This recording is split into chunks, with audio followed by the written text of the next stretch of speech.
Kita sudah bersama dengan Ustadz Yusuf Mansur. Indi, kalau misalnya ketika KPU membuka masa kampanye, ingat nggak ada seseorang, ada seseorang berpeci. Saya hafal banget. Bukan, saya bertanya ke Indi ketika itu Ustadz. Iya. Teh, ini Ustadz ada di kubu mana nih? Iya. Nggak taunya si Indi bilang dia diundang KPU untuk mendoakan agar kampanye ini baik, jalannya lancar ke depannya begitu. Ya alhamdulillah, dan waktu itu memang udah 2 kali ya. Dari tahun 2009, aku juga baca doa sebenarnya 2009 itu. Terus kemudian terulang lagi 2014. Itu pemerintah, dalam hal ini KPU, itu udah bingung, udah kehabisan stok kiai yang netral. Jadi akhirnya lagi-lagi dipilih saya karena saya nggak pernah mengeluarkan statement apa-apa, dan padahal saya tetap mendukung. Saya mendukung semua presiden supaya yang terpilih ini adalah yang terbaik. Bekerja juga yang terbaik 2014 sampai 2019. Dan supaya selesai semua masalah Indonesia. Supaya nanti kalau saya menggantikan tahun 2019 sudah selesai. Udah beres gitu loh. Berarti udah selesai, itu ngapain dong Pak Ustadz? Ya udah tinggal syukuran aja. Oke, tapi ketika mendoakan pada saat itu awal masa kampanye, apa isi doa Ustadz? Dan kalau misalnya dikaitkan dengan kondisi saat ini, apalagi di bulan suci Ramadan Ustadz? Jadi doa itu, it's too bad banget ya. Doa itu tidak ditayangkan live. Saya 2 kali juga belajar bahwa, saya lupa nih ngomong sama Allah agar nih ditayangkan live. Andai ditayangkan live, mungkin pemirsa akan mengaminkan saat itu.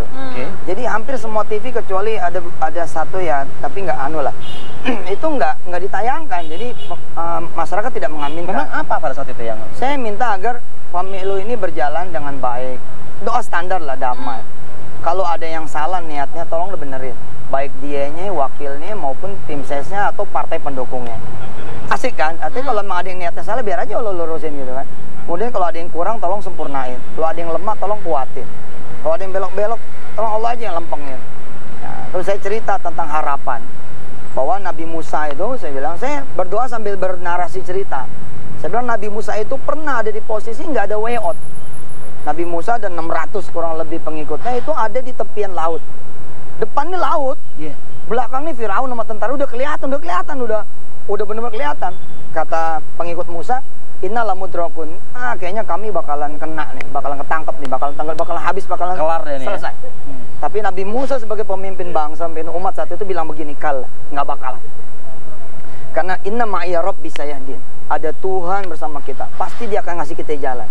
Nah, kepercayaan Nabi Musa itu kemudian mendatangkan keajaiban toh. Akhirnya laut itu terbelah. Nah, saya minta semua berdoanya dengan yakin bahwa Indonesia ini belum selesai. Belum selesai.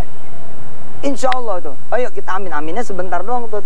Cuman doanya cuma sebentar. Ya Allah yang bimbing, Allah yang pimpin, Allah yang kemudian selamatin semuanya. Gitu. Jangan ada kekacauan, jangan ada berantem, jangan ada kemudian peperangan. Kondisinya sekarang gimana? Nah makanya gue bilang, coba kalau dulu ditayangin gitu kan, diaminin sama semuanya. Gak ada yang berani kali itu ya? Nggak tahu juga, takutnya gue milih siapa kali gitu doanya gitu kan, nggak mungkin juga. Yang kedua saya bilang, berdoa aja begini, bagaimana kita nggak berdoa gitu loh. Iya kan mestinya kan, tapi masih ada waktu lah. Masih ada berapa hari? 9 hari. 9 hari. Pemirsa berdoa saja kepada Allah Subhanahu Wa Taala. Kalau emang Anda mencintai fans Anda gitu ya, Anda mencintai salah satu capres Anda, lah doanya buat semua dong. Jangan cuma buat dia doang gitu loh. Karena negara ini negara ente gitu loh. Bukan negara si capres apa si cawapres, ini negara ente deh. Kalau nanti kacau ente.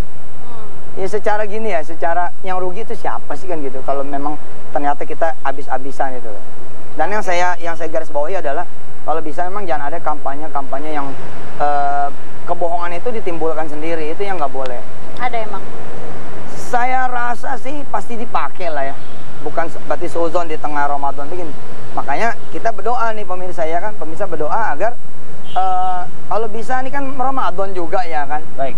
Kita pengennya bersih semuanya gitu kan. Sayang dong kita puasa masa habis gara-gara kita ikut larut ngomongin orang, ikut larut ya, kemudian fitnah, menggibah dan lain sebagainya. Kalau bisa sih jangan. Ngeliat omongan Ustadz kayak gini nih, pasti nggak mungkin lah kalau nggak ada yang merapat ke Ustadz untuk minta dukungan gitu ya. Nanti banyak. Nanti jadi ubar sekarang. Ada 4. Ya, kami kembali lagi. Kami kembali lagi. Bohong banget. Jagoannya ada 2 ya. Kejujuran dari Ustadz nih. Di bulan Ramadan. Bener Tat, ada banyak yang udah ini, Tat udah merapat ke Ustadz begitu. Ya alhamdulillah, bahkan ketika capresnya dan cawapresnya nggak bisa kemudian mendapatkan dukungan dari saya, itu dari tim sesnya, kemudian dari pendukung-pendukungnya. Saya mengatakan kepada mereka semua, insya Allah saya bilang, saya ingin menjadi anak bangsa yang berdedikasi buat bangsa saya. Jadi setiap sujud akhir, saya doain tuh negeri ini. Kemudian sekarang ada ritual yang tanda petik ya, doa di pesantren untuk Indonesia, terus itu. Artinya ini dukungan terbaik. Orang cuma dukung salah satu, gue sih dukung semua. Tapi semuanya supaya jadi bener.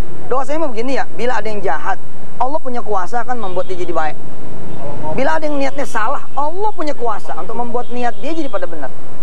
Kalau emang ada yang bermasalah, Allah kuasa kok nenggelamin soal. Lagian kayak panjang umur aja belum tentu panjang umur tanggal 9 pada dipilih atau memilih.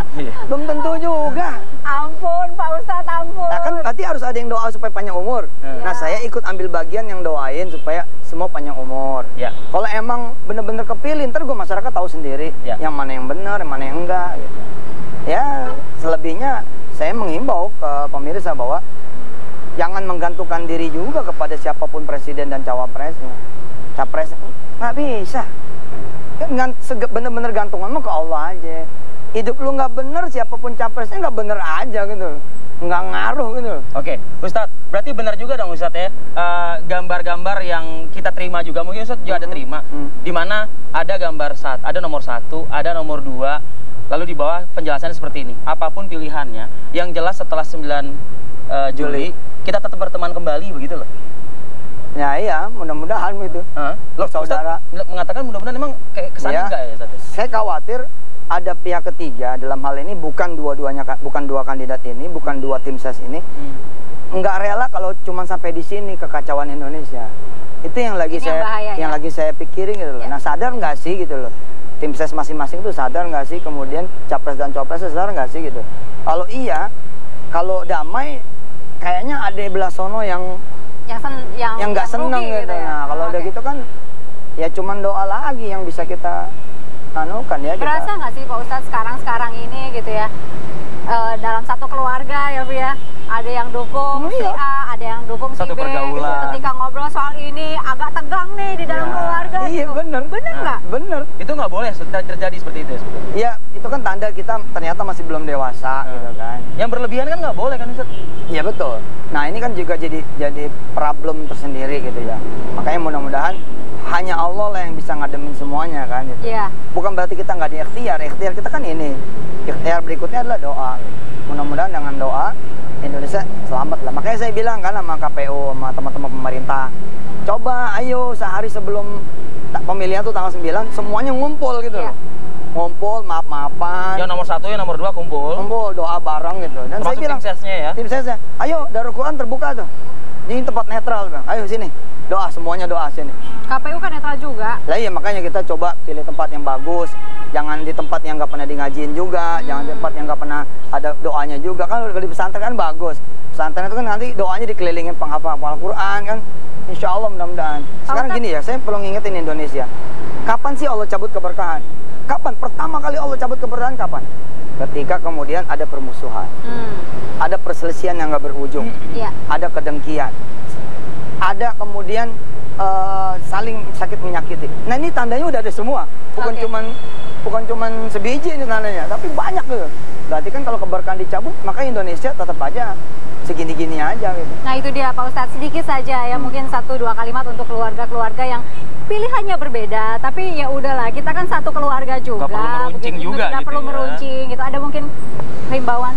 Iya, jadi harus disadari gitu ya bahwa it's not a game gitu. Ini bukan permainan, tapi it's about our destiny gitu. Ini tentang nasib kita. Ya bawalah kemudian situasi ini juga ke dalam hati kita. Jadi hati-hatinya orang Indonesia ini akan membias ke kehidupan nyata gitu. Kalau kita udah pada busuk, buruk, brengsek, dan kita juga nanti panas ya kemana-mana, nah sampai ke rumah-rumah juga jadi masalah. Padahal kan siapa juga yang ngehidangin masakan sahur dan berbuka, siapa juga yang makan kan. Masa nggak nyaur gara-gara yang masak bini yang nggak setuju sama pilihan gua. Gak lucu ya Ustadz? Iya, aduh. Oke, baik.